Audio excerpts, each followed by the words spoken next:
Well, Shabbat Shalom to all of our family and friends. We are finally going to do Torah Talks with Tony and Bill. Amen. We have done this before, Yeah. and we are going to try and restart this. This seemed to be the perfect season for it. Seems like we know God is perfect in timing, and so Torah Talks with Tony and Bill. Before I get into this, first of all, I'm Tony, that's Bill, I call him Papa B, all right? So before we get into this though, Papa B, I want to kind of go back to where we started this, right? How Torah Talks with Tony and Bill even came to be. Torah Talks with Tony and Bill actually started not as that, right? No. It started in your home, correct? And we were kind of just around your table, Coyote Trail, I believe. Coyote Trail, we were out there. And the Lord navigated that whole process of you and I coming together. He coordinated that. And our families just knitted immediately. And it was just instant thing. But there were some questions in my spirit and some things I wanted to know. And there was a place you were in your transformation journey. And it just kind of evolved over time, but it started with just conversations. And one of the conversations that I remember, one of the ways our conversations would initiate would be from a question you would ask. And it would be, Tony, what's the Lord saying? And I would share what I felt the Lord was saying in my heart, and then you would sit with me and we would work through that. So our families I think John Michael was still in Pampers when John Michael's my youngest, for those who don't know. Yeah, when I met him. Now he's in his late 20s, I believe, right? Just turned 30. Just turned 30. Oh my goodness. So this has been over 25 years then in the making. And then our families just I stayed with you some and got a chance to kind of see you interacting with your family, which was really precious for me because God was putting you in my life as a mentor, as I call it, but someone to help guide my process. And so to see you and your family interacting, to see how you lived the Torah was really important to me. And then the introduction to certain information and wisdom of the scriptures was just really paramount for my relationship. I encourage people, if God's placed somebody in your life as a mentor or somebody to help guide your process, please connect with those individuals and let that relationship do what it's supposed to do. But as time went on, I began to grow and separate, right? Went and lived in Memphis for a little bit.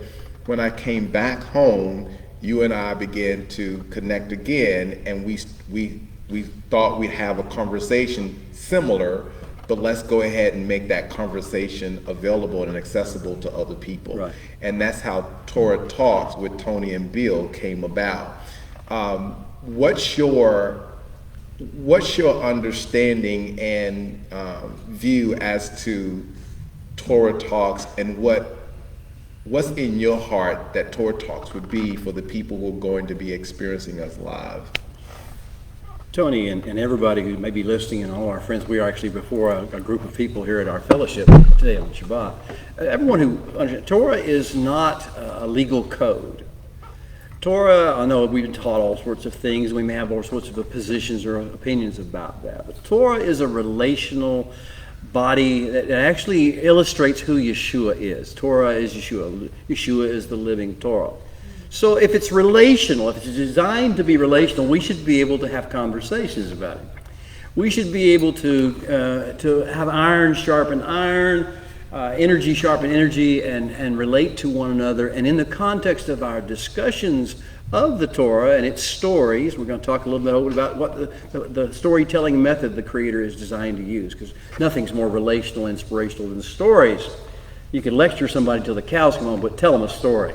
Or tell them a beautiful, catching, compelling story, and they'll be caught up in the action and in the energy of the story. So to learn how to have communication, conversations, it's not in a religious format necessarily. Doesn't use cliches that we would use from a pulpit somewhere. Doesn't use nice flowery sounding language. Is real and faces real issues with real people.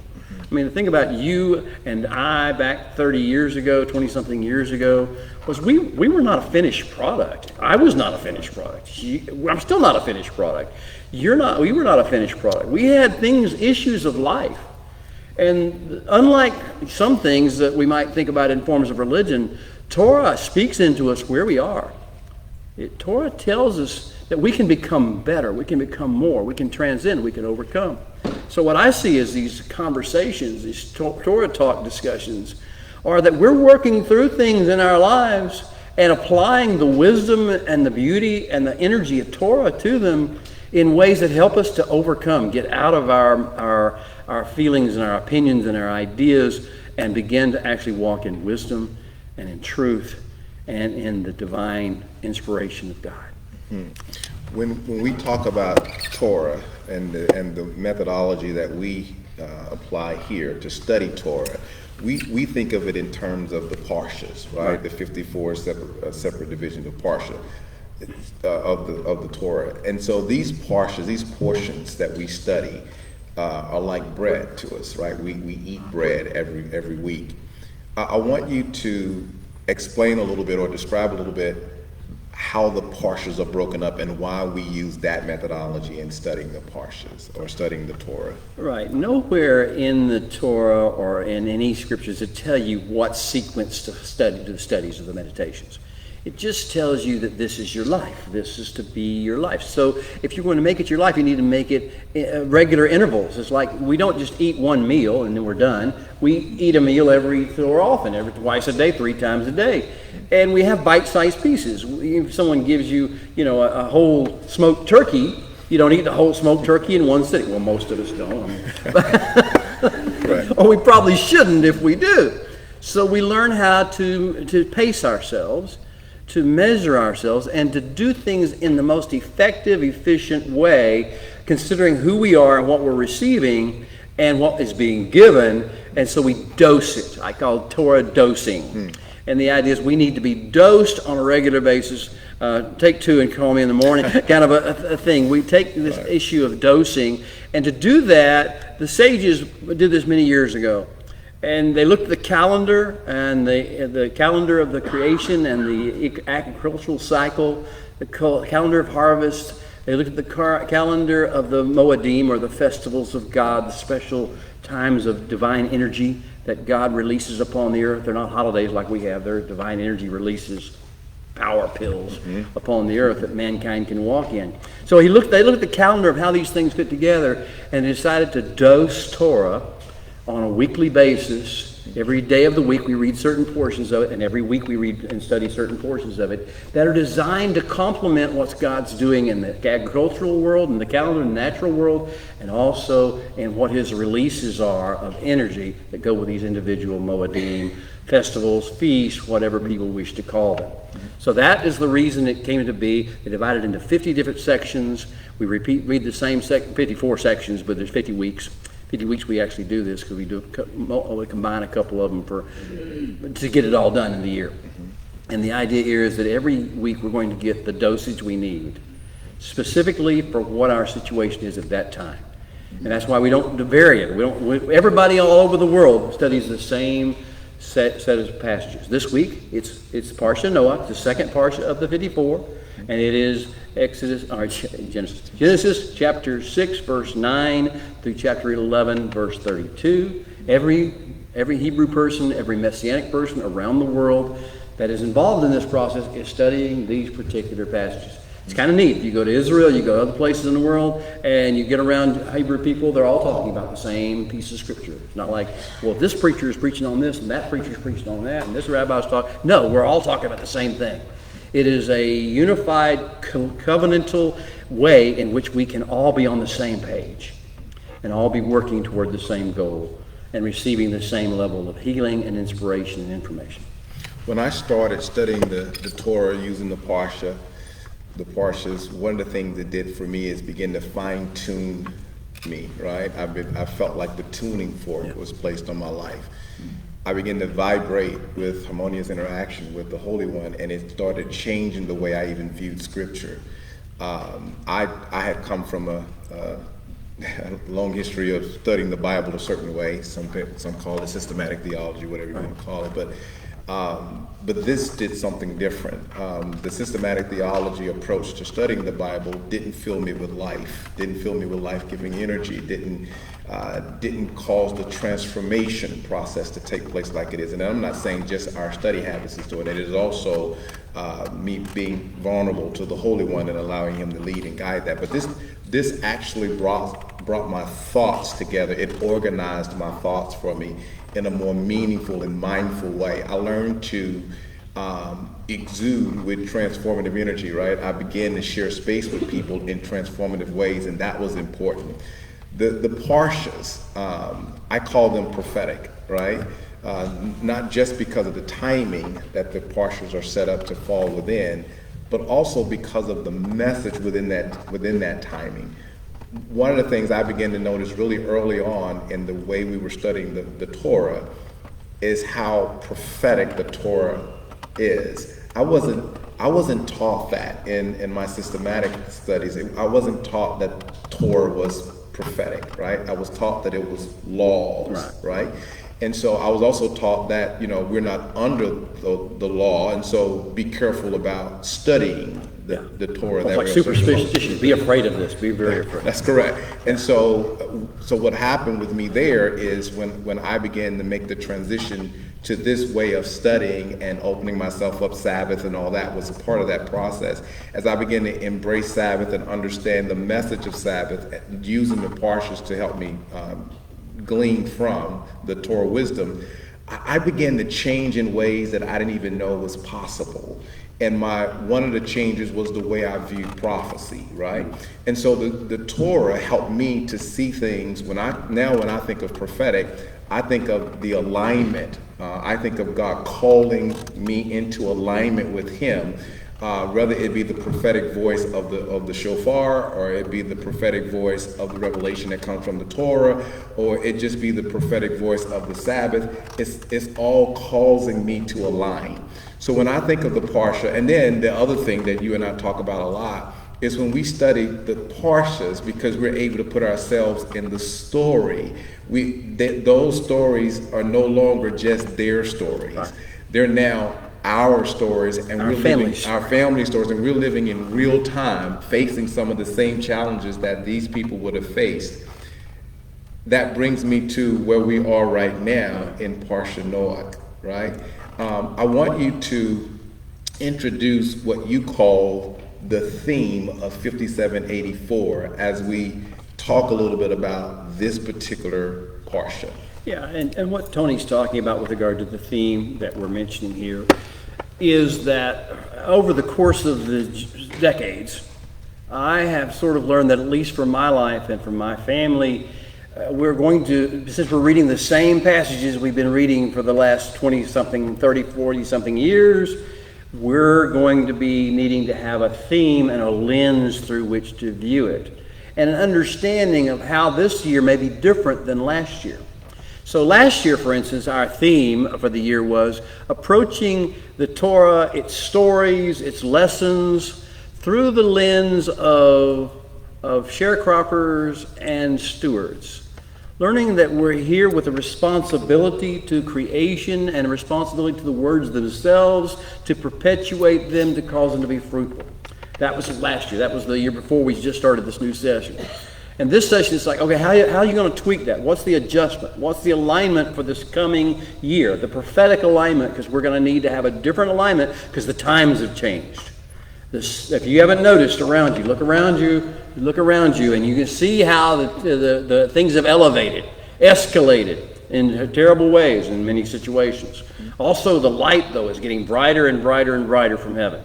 So how do we adjust our viewpoint, our lens that we look at through the Torah, through the entire 54 parshas, including this week's Noah? And how do we do that? And the idea is, instead of looking at it through the lens of sharecroppers and stewards that are here to preserve and to nurture, we are here instead to view it through the lens of returning reservists.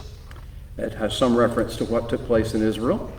The reservists from all over the world were called back in, and though they had been involved in many things, many places, different in their own lives, now we are called to duty, to active duty. So reservists and to some degree prodigals, calling the reservists and the prodigals back home and to report for duty. This isn't just about preservation anymore. It's not even about fruitfulness anymore.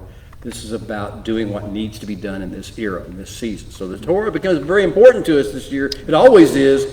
This year it is, what is our mission? What is our reason to be here? And what do we need to do to bring about the healing the world needs? Because its crisis situation is definitely there. So that's where we go. This year we're looking at the Torah through the lens of returning reservists and prodigals, reporting for duty. And the basic comment from the Torah is Abraham's comment, and also Yeshayahu, Isaiah's comment on his great vision in chapter 6 of Isaiah. Hineni, here am I. Here I am. Send me. I am reporting for duty. What are your orders, sir? And that is our mission. That's the way we're approaching this entire year. So now we're in the second week of that, and it's Parsha Noach. The activating of the reservists and the calling of the prodigals, that's something he does, right? We don't necessarily activate ourselves, right. Correct? Using that analogy of the military, the military has reservists, right? And they're a part of the military, but they get to work in the civilian world until they're activated. Right. And when they're activated, they're called now to duty, and they have assignments. Right. Posts, assignments, protocols, rules of engagement. Yeah. Also, they are activated because something's happening Right. in our world that has caused their commanding officer to activate them. It would be tragic if the commanding officer called for an activation of the reservists and found that they were so entangled in the world and in the affairs of the world that they couldn't answer Or wouldn't. answer the commanding officer. That would be tragic, right? It would also be tragic if the reservists decided that they wasn't going to be in the military anymore, that they were just going to abandon the military, they were going to abandon their posts, abandon their assignments, and walk away. There is a statistic that says 70% of Americans threaten to quit their jobs every day. Now, what if the 70% actually quit their jobs? If the 70% quit their jobs, and I'm going to take this back to our Parsha. I'm going to take us back to the stories, the compelling stories that the Holy One draws us into, and back to the days of Noah. In Noah's day, not only 70% refused to report for duty, the entire population of the earth was caught up in violence and rage and offense and corruption and self-will, to the extent that when the Creator called, long before Noah's called, when the Creator called, no one came.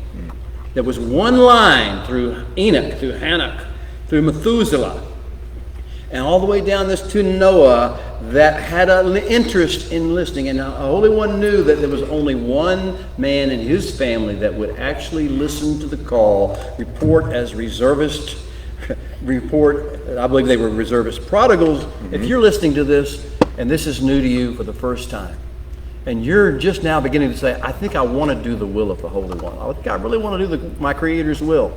I think really maybe I've been deceived by the world, but I've never really made a commitment to Him to walk in His ways. And I call you a prodigal. But He's calling prodigals too, but those others who have made this commitment before. We've come to this point. We've come to this line before and said, I'm crossing with you. Sure. Wherever you lead, I'll go. Whatever you say, I'll do. And then, then we went into civilian duty. Then we went into normal activities. Then we went into opinions and attitudes and positions and taking sides with ethnicities and taking sides with ideologies and taking sides with political parties and taking sides within drama, interpersonal and interfamily drama. We got caught up in civilian affairs, and he says, no, you're in the reserves. Come back to duty. Come back to this line. And that's where, so some of you are prodigals perhaps. Some of you are reservists. You've been here before. It's time to come back. And what happens if you don't?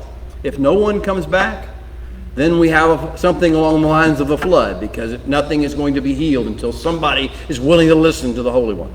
But Noah and his family were the one people, the one family. And through that one family, he saved the world. He redeemed the world, redeemed creation, and redeemed the possibilities of mankind. And there will one day be a messianic kingdom upon the earth because Noah was listening, because he would respond to the call of the commanding officer to come back, because he would respond to more than that. And maybe we had a chance today or another day to talk about what he responded to whenever that call came forth and how it changed his life forever. But that is the thing. Today, wherever you are, prodigal, reservist, whoever you may be, the call of the Holy One is going forth. Who shall go for us? Who can we send? Who will go for us? And the question is, will it be me? Will we say, Hineni, Shilaki, send me. Here we go. Here we are. Send me. So that's the message of the commanding officer. That's our decision is to make as to whether we're prodigal or whether we're reservist, what we're going to do with that call, and realizing that if we do not, if nobody does, then where will the redemption for mankind be? When we talk about the reservists and prodigals, and we talk about, no, this is why I say it's a real-time message, right? Because of where we are. Our parsha starts with Noah finds grace, but right before that, the ending of the last parsha, God is describing, or Moshe is describing what the world, the condition of the world was at that time, right? Because we said that the reason that the reservists are activated is because something's going on. It's a crisis. It's a crisis situation, and so they've been activated.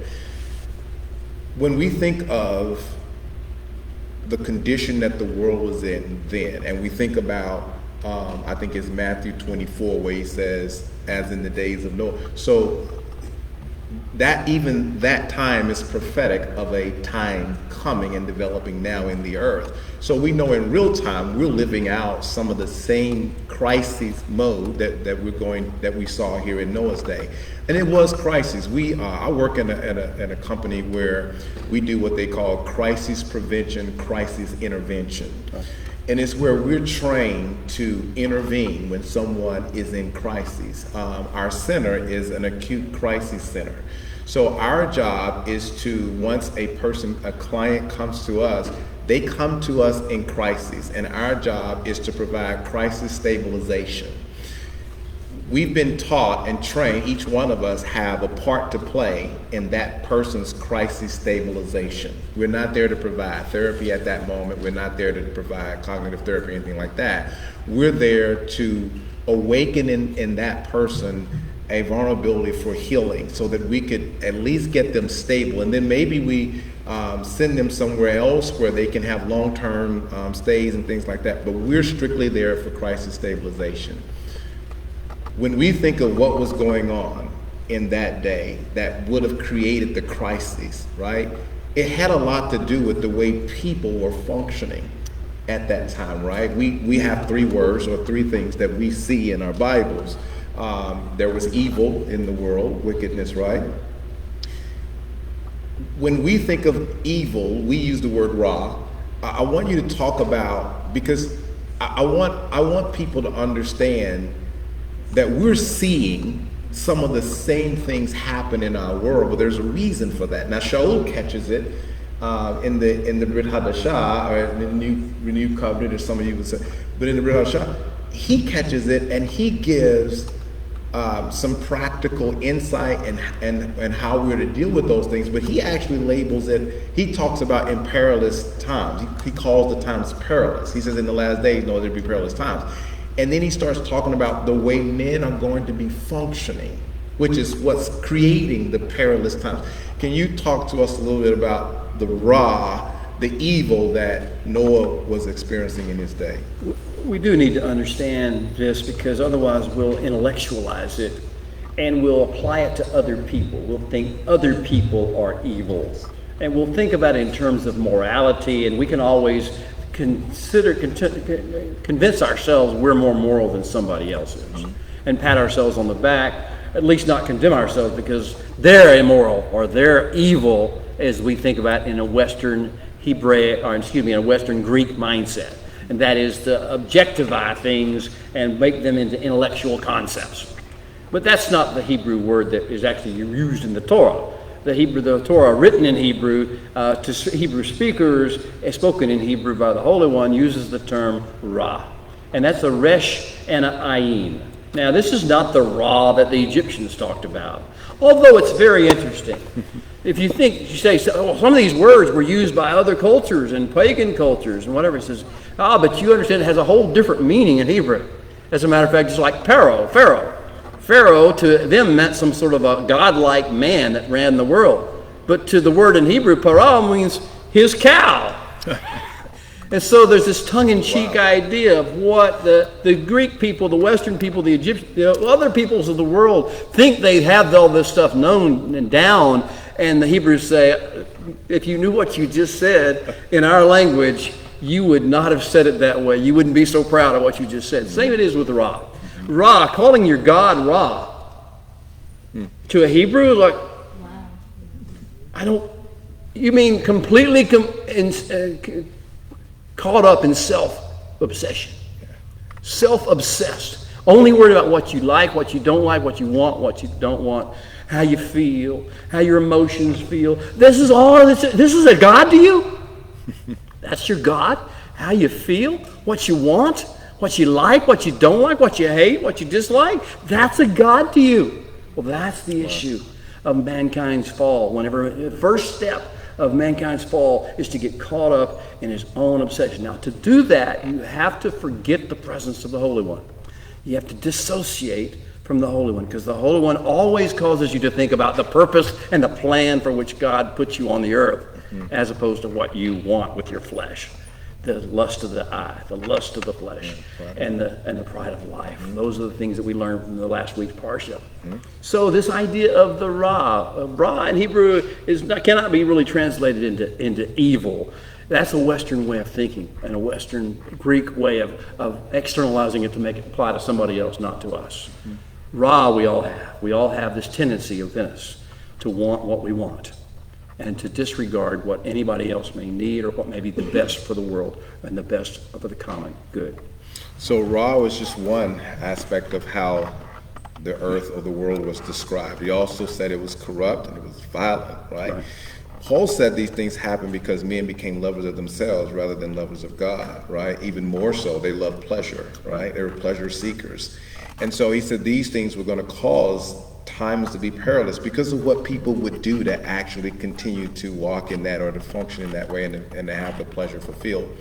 And we're seeing a lot of that, right? We're seeing a lot of the corruption, the Ra. We're seeing a lot of the violence that's taking place in our world right now. In fact, a lot of us are praying right now for Israel and for the countries and the families that are involved because of what's happening in the earth right now. Wars exist, he said. I think Yaakov said the wars exist because of something happening in us. We lust and desire and we want things. The Ra. And Wars happen because of Ra. That is correct. I want to close with this. So you and I talked Wednesday about, instead of you changed the question that you used to ask me at the table. You said, Tony, what's God saying? Wednesday you said, what do you see? Yeah. Right? I like that. And so what I was sharing with you was this service model that was going to emerge, that was going to come online, that we would be a part of. And this is God answering. We see how Noah answered that call. You said something in our Bible study today. He found grace, right? I want to talk about that as we close. I want to close with that. He found grace because we're going to need to understand that as we begin to move into service model. I think in the past, the era that we, in terms of religious systems of God, I can't speak for everybody else because I'm not a politic and I'm not all the other stuff. But we as a religious organization or system or group of people, however you want to phrase it, I think the error in the past is that we've tried to create all of these systems and works and programs and things like that. We were going to answer the world's problems, right? My concern with that is that we tried to do that without finding grace. Right. Right? Yeah, exactly right. The thing that we learn about before we get into Parsha, the last verse of Parsha Bereshit, the first Parsha, before we get into Parsha Noach and we begin to find out what the plan of God is for redemption of mankind as a species and for the creation to be restored, before we get into that, it says that in English it says, and Noah found grace in the eyes of the Holy One. I know this is shocking to some people who are just familiar with the New Testament only. They think that grace only became around when Yeshua actually physically walked the earth, but grace has been part of the nature of God forever. Grace, chen in Hebrew, it means favor, it means energizing, inspiring levels of mercy and kindness and forbearance, and that level of favor and mercy unto us. So it says that Noah, in English, it says found this grace. Before all the things we're going to learn about, why he got called and what he got called to do and how he built the service model, that would be the foundation stone of all service models and the service model we're called to do. Before all that took place, he found grace. That was the key to everything. And this idea of found is matzah in Hebrew, which is a word which means he came to it and was drawn to it like steel was drawn to a magnet. Great, the mercies of God. This is why it is always the mercies, the kindnesses, the goodness, the forgiveness of God that draws people, not condemnation, not threatening, not accusation, not hellfire. What draws people to God is the prospect of mercy and the prospect. And so what Noah did, he found it and he embraced the mercy, and it changed him. Yes. It energized and empowered him to be able to cross that line, report for duty, take in the position of being a prodigal and a reservist who was ready to step in and says, here am I, here am I, send me. Whatever your instructions are, I will dissociate from the world and its ideas of what's right and what's wrong and evil and good. I will dissociate from that, and I will only follow your will and your words and your ways. And that's the story of the foundation of the great healing network, the great what are we calling it now? Service model. Service model. The covenant service model on which all of the rest of Torah is going to be based is you, I. We're the intake. We're the caregivers. We're the ones who are responsible for releasing, after we've received it, this grace from God, and then releasing it to other people. Oh, that's good. So I want to close on this because this came up in our fellowship today, and you're welcome to come and join us at Biblical Lifestyle Center. We're here every Sabbath at 10 o'clock. We stay until we're ready to go home.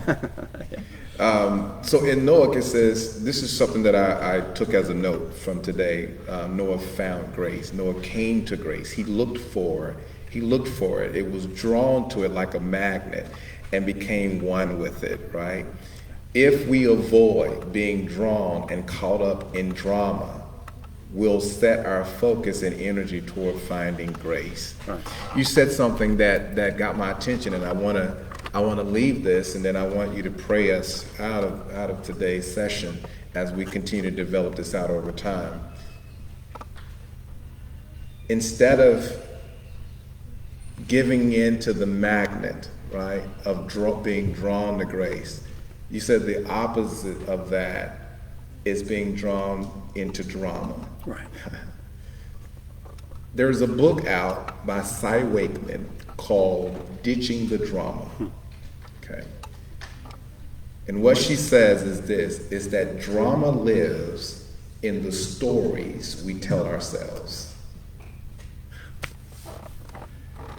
Drama lives in the stories we tell ourselves. How many times have we told ourselves stories that caused us to get caught up in somebody else's drama?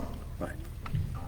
The world keeps selling us every day, every hour, every moment of the day. It sells us tons of drama, because drama sells. Right. And when we allow that to be the narrative that we live by, that drives us, then we get caught in the drama as well, and we start rehearsing those stories within ourselves, and then we start reacting to people and their behavior. We'll take up other people's offenses. We'll take up previous generations' offenses. We'll take up all sorts of anger and angst and worries and anxieties that are not supposed to be ours, and we won't be the service model. We won't provide There the it service. is. So we can't be the service model if we're caught up in all of the drama and rhetoric that goes along with that. So to really be a part of the service model and be drawn to that grace, to find that grace as Noah did, so that we can be active and made operative in our time. And I'll make this statement because this is where I want us to leave with. Like Noah was given the instructions that led to a time of significant preparedness, we too have been allotted times even to prepare to live through incredible darkness and shine forth the light of his glorious kingdom. We've been given time, like Noah, to be drawn into his presence. Now, I've noticed something, that when God activates you, it is sustainable and timely, right? When the people were displaced through Katrina, Hurricane Katrina, they landed all across the country, and some landed with us, and people were activated in that moment, right?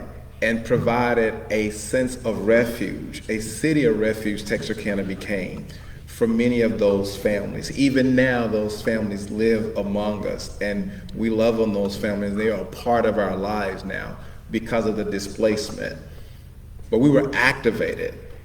Our love, our faith, the grace that God had placed in our lives, and the grace that calls us to be drawn to him, that grace began to serve and create service models for those families. And right now, today, we know the names of those people. They're not numbers. No. They're not statistics. We got names because they became a part of our family. I believe we are seeing such an awakening take place right now. It is an awakening of God's grace in our lives in the way that you described it. As you close us out with whatever last words you have, I would love to have prayer for those families that are on the other end of this camera, that are listening to us talk about the condition of our world and the answers that God is providing. My final words are basically that grace is a unique aspect of the Creator's personality and his persona. It is wherever he is, and grace empowers. Mercy, kindness, forgiveness, favor, these are the things that bring light and bring life into the world. These are the essential tools of the model, Yes. of the caregiver model. Now, the other thing is that the opposite is also at work in the world. And that's where the drama and the offense and the opinions and the anger and the attitudes come in with the world, the ra, the shakat, the corruption, and then the violence begin, all aflow.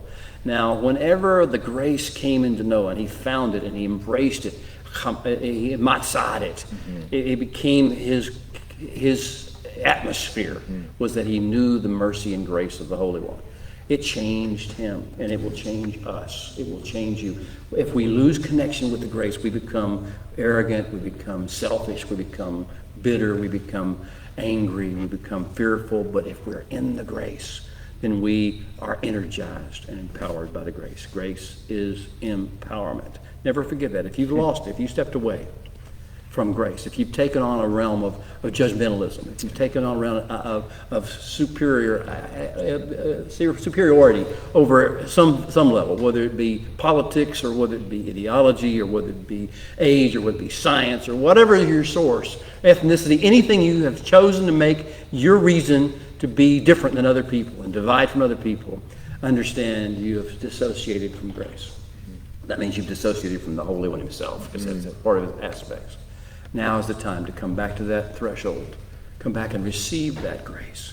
Embrace it. Let it wash over you and let it change you. He who is forgiven much, he who has received much love, therefore loves much and gives much. So may I pray over you as we get ready to leave this particular session. We'll be building over the next few weeks, hopefully, if we get the chance, and we're hoping to get the chance to build out this service model that the kingdom is designed to release upon the earth.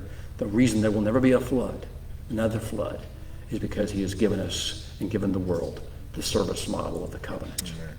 Amen. Father, blessed Holy One, creator of heavens, creator of the earth, fountain of grace, fountain of mercy, fountain of forgiveness, fountain of favor, may you release that now over each one of these prodigals and each one of these reservists that you've called before this camera. On the other side of these screens, here in this room, wherever people are hearing this voice, on the other side of radios in cars or other side of stereos, wherever they may be, may you call these prodigals and these reservists back to duty. And may they say, Hineni, here I am. Send me. Wash over me with your grace. Wash over me with your kindness, with your mercy. Let me become absorbed and caught up in it. And let me disconnect from all the drama and begin to walk in your ways. We will be as Noah was. Because of the grace, we will become a righteous man, a Zadok, one who stands straight against all the winds of change. We will become Tamam in our generation, whole, not full of holes, not looking to be blown away by one thing or another. We will become those who walk with God, conscious of your presence, understanding of your love for other people, as opposed to being judgmental and critical and angry and offended. May it be, O Father, even to all those who hear this sound of my voice. Amen. Amen. Shabbat shalom. Shabbat shalom.